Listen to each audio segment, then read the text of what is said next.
بالبداية رفيق ورفقات، نقف دقيقة الصمت إجلالا وإكراما لأرواح الشهداء.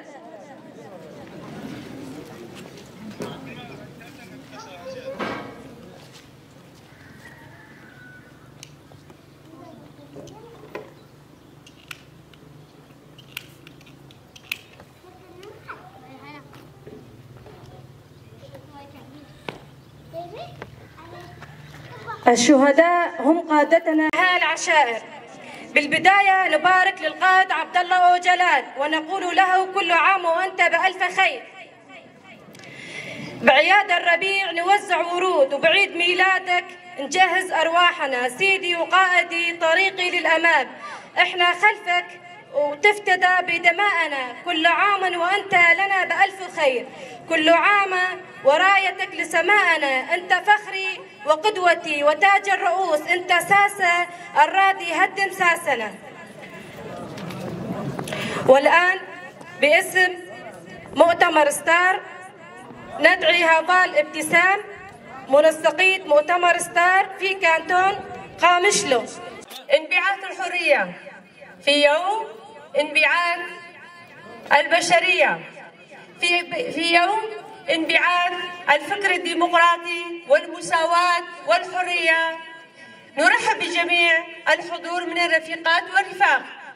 كما نبارك هذا اليوم ونهدي هذا اليوم التاريخي لروح الأم عويش، لجميع الشهداء وذويهم، لقوات الجريلا يجستان ويبجي، وحدات حماية المرأة التي قامت بتأسيس نفسها في 4 نيسان عام 2014 لحماية المرأة والدفاع عنها بفكر وفلسفة القائد عبد الله أوجلان. نحن اليوم نحتفل ليس بميلاد شخص بس بميلاد فكر، بل بميلاد فلسفة، بل بميلاد فكر ديمقراطي نير خلص جميع الشعوب من الأزمات التي تعيشها منذ 100 عام، من نظام الأمة القومية وتبعيات استغلال الدين واستغلال المرأة من قبل الذهنية الذكورية السلطوية تحت مسمى العادات والتقاليد البارية التي قيلت من دور المرأة وتفعيل دورها في جميع ميادين الحياة. القائد عبد الله أوجلان الذي خلص بداية الشعب الكردي من سياسة الإبادة، من سياسة الضياع، من الاستعباد والتحكم فيه من قبل الدول التي احتلت 4 أجزاء كردستان وباقي الشعوب. التواقى للحرية، التواقى لحياة كريمة، التواقى للعيش المشترك بالمساواة تحت راية الديمقراطية، تحت فكر وفلسفة القائد عبد الله أوجلان وفلسفته الحداثة الديمقراطية. هذه الفلسفة التي كانت سببا لسجنه وخطفه منذ 26 عاما من قبل الدول المهيمنة في سجن إمرالي، التي حاولت أن تحد من نشر ووصول هذا الفكر وهذه الفلسفة إلى جميع أصقاع العالم. ولكن القائد عبد الله أوجلان بمقاومته وإصراره على هذا الفكر وعلى هذه الفلسفة هدم جدار إمرالي وجعل من ذاك السجن منبع من منابع العلم. الآن جميع الدول، جميع المنظمات الدولية والحقوقية والإنسانية تنهل من هذا الفكر، هذا الفكر الذي الآن أصبح مفتاح جميع للمشاكل والأزمات التي تعيشها الشعوب في الشرق الأوسط والعالم. خلال 26 عاما حاولت هذه الدول المهيمنة عن طريق الدولة التركية فرض العزلة المشددة على القائد عبد الله أوجلان. حتى ينفصل هو وشعبه الذي يؤازره، حتى تخمد هذه الثورة التي أصبح عمرها الآن أكثر من 50 عاما.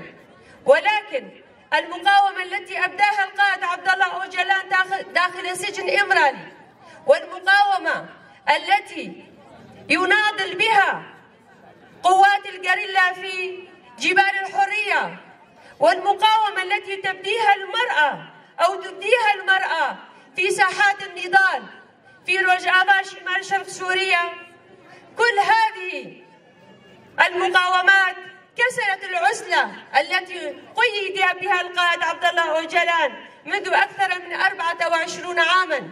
والآن وبعد النداء التاريخي للقائد عبد الله أوجلان، بعد أن أيقنت جميع الدول أن الحل الوحيد سيكون عند القائد عبد الله أوجلان للخلاص من الحروب والتشريد وخطف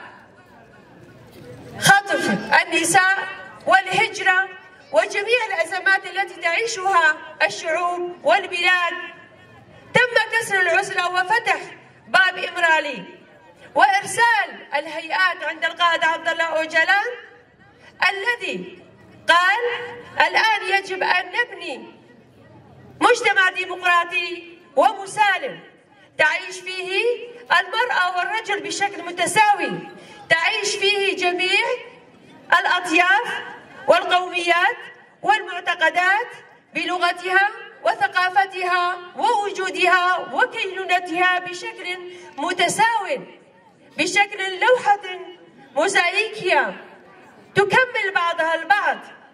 الآن جميع الدول أنظارها إلى سجن إمرالي، إلى مفتاح الحل، إلى القوة الكردية التي قاومت وأثبتت جدارتها، وخاصة في هزم قوة داعش الإرهابية، هذه القوة التي دافعت عن جميع شعوب العالم. الآن نرى وبعد سقوط نظام البعث وبعد أن جاءت إدارة هاتشي إلى الحكم، نرى أن استمرار الدولة الواحدة والقومية الواحدة والدين الواحد هو استمرار لنفس نظام البعث الذي كان يحكم جميع شعوب المنطقة بنفس النظام وبنفس التهميش، وخاصة تهميش المرأة وتفعيل دورها.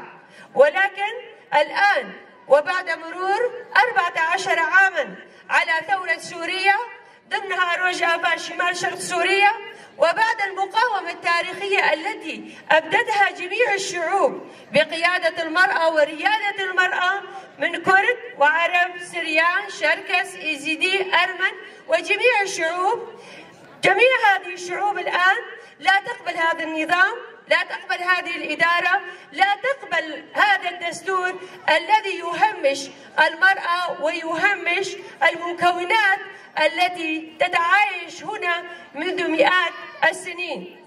لهذا نحن الآن بفترة تاريخية، بمرحلة تاريخية، المطلوب من جميع شعوب المنطقة أن تتكاتف، أن تتوحد، أن تقوم ببناء وحدة فيما بينها لبناء سوريا ديمقراطية، سوريا لا مركزية، سوريا تعددية يكون فيها أو تكون فيها جميع الحقوق متساوية بين المرأة والرجل وبين جميع المكونات والثقافات والأديان والمعتقدات والقوميات. ولهذا نحن الآن بساحات النضال نرفع وتيرة النضال والمقاومة لنبني سوريا جديدة، سوريا مستقبلية، سوريا بعد ثورة ضحت بآلاف الشهداء وآلاف الجرحى لتعيش بكرامة ومساواة وحرية. لذلك نقولها مرة أخرى، نبارك هذا اليوم صاحب هذه الفلسفة وهذا الفكر الذي أصبح منهلا. جميع الدول العالم الآن تحاول أن تأخذ تجربة الإدارة الذاتية إلى بلادها، لأنها الحل الأمثل لحياة جديدة، لحياة مساوية متسالمة، لحياة يعيشها المجتمع بكرامة وبدون قيود وبدون استعباد وبدون استغلال. مرة أخرى نبارك ميلاد القائد عبد الله أوجلان لجميع الحضور، لجميع النساء، لجميع الشعوب التواقة للحرية والديمقراطية، ونتعهد أن نسير على درب خطى الشهداء ونرفع وتيرة النضال والمقاومة حتى نبني سوريا ديمقراطية لا مركزية تعددية نعيش جميعا فيها بسلم وأمان. وشكرا لكم. المرأة والشبيبة هما الطليعة باسم المرأة الشابة والشبيبة الثورية في مدينة تل حميس. في مثل هذا اليوم من كل عام تحتفل مجتمعاتنا بميلاد القائد الذي لم تستطيع رهاب السجون إخفاء شمس المبادئ التي انثبقت عن فكره النير، ولا زال شعبنا إلى هذا اليوم يتنهج هذه الفكر، يستنسق منه روح الفداء والتضحية لتحقيق الأهداف وتطبيق مبادئ العدل والديمقراطية. أننا في هذه اليوم إذا نحتفل فإننا نحتفل بميلاد الحرية والكرامة والسعي الدؤوب لتحقيق وترسيخ مبادئ المواطنة والانتماء للأرض، إذ أن الأرض هي أرض أم للجميع نتعالى بها فوق العرق والمذهب. إن نداءنا المشروع منذ 25 عاما هو نداء إنساني يجب على جميع العالم أن ينصغي له كي ينال القائد الحرية التي لطالما أرادها للجميع دون تفرقة. أن احتفالنا اليوم بميلاد القائد هو إصرار منا وتجربة أمل اختبار إرادة على أن الحرية القائد ستتحقق ذات يوما، وكل من يساهم أو يراهن على كسر إرادتنا فهو وهم، فكثير هي التجارب التي أكدت للعالم أننا كسبنا الكثير في ميادين المساومات والرهينات. وختاما نتوجه إلى كل الدول العالم الكبرى والمنظمات حقوق الإنسان نطالبها بالسعي الجدي لكي ينال القائد حريته. مبارك لشعبنا ميلاد القائد، فهو ميلاد مبادئ الإنسانية، مبارك فهو ميلاد صورة من صور التأخي والمواطنة. عهدا لك فإننا ماضون حتى تحقيق حريتك ونصرنا، الشفاء العاجل لجرحانا والنصر لرفقائنا المقاومين على جبهات القتال، والرحمة لشهدائنا، والحرية لقائد الحرية عبد الله أوجلان قائد الفكر الحر ومعلم الإنسانية وصاحب الرسالة البيضاء. ودمتم بخير. بالكرم والجود وخيل أصيلة ترحب وتهلي بطلاب العلم واللي علم وربى وولاد هالنشامة. يا جزيرة الخير يا منبع الطيب.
باسم مؤتمر ستار ناحية الحميس معكم الناطقة أميرة محمد الياس.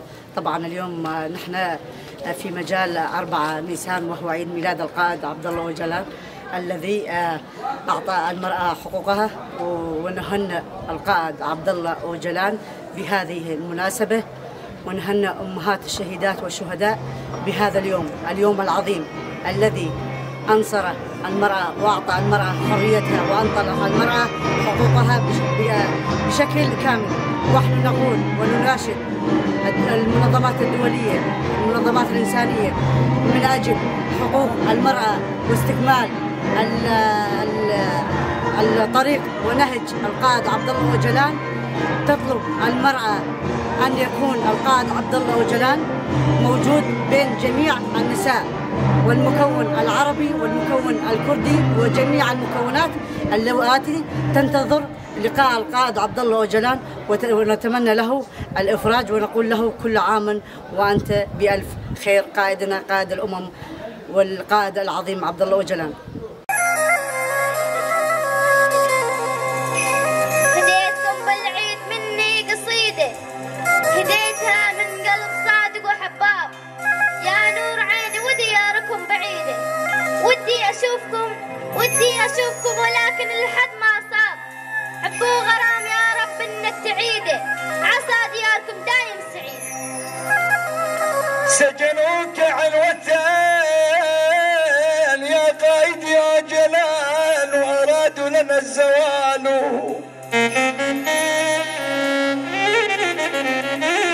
سجنوك عنوتين وأرادوا لنا الزوال، ظن البهيم أنهم أخفوا هويتنا، فيا قائدي هذا محال، تفاجئوا من شدة عزمنا وتراجعوا من حر النضال،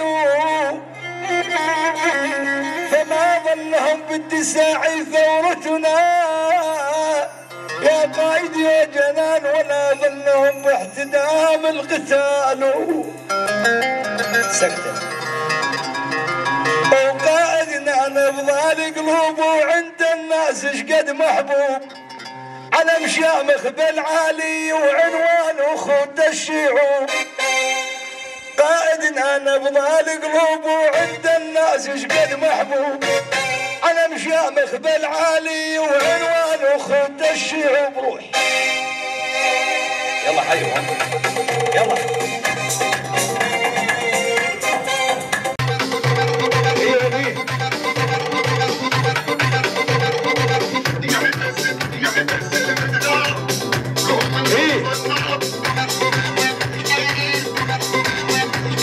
والله إدارة مرأة والله هذا الوجود،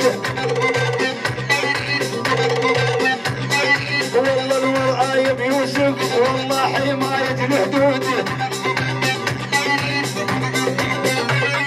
يا بكى حقوق صدى والله حماية الحدود. احنا دار الثقافة محمود ومالك والنس، احنا دار الثقافة ومحمود ومالك والنس، والله القهوة وهي والله بنحمس. يتمين ويتمين عدنان وش نسويه، حيو صلاح وده الشيخ ابو حبيب، يلا حيو يلا حيو صالح، يلا بعيد اولاد اليوم الكل يجوك يلا.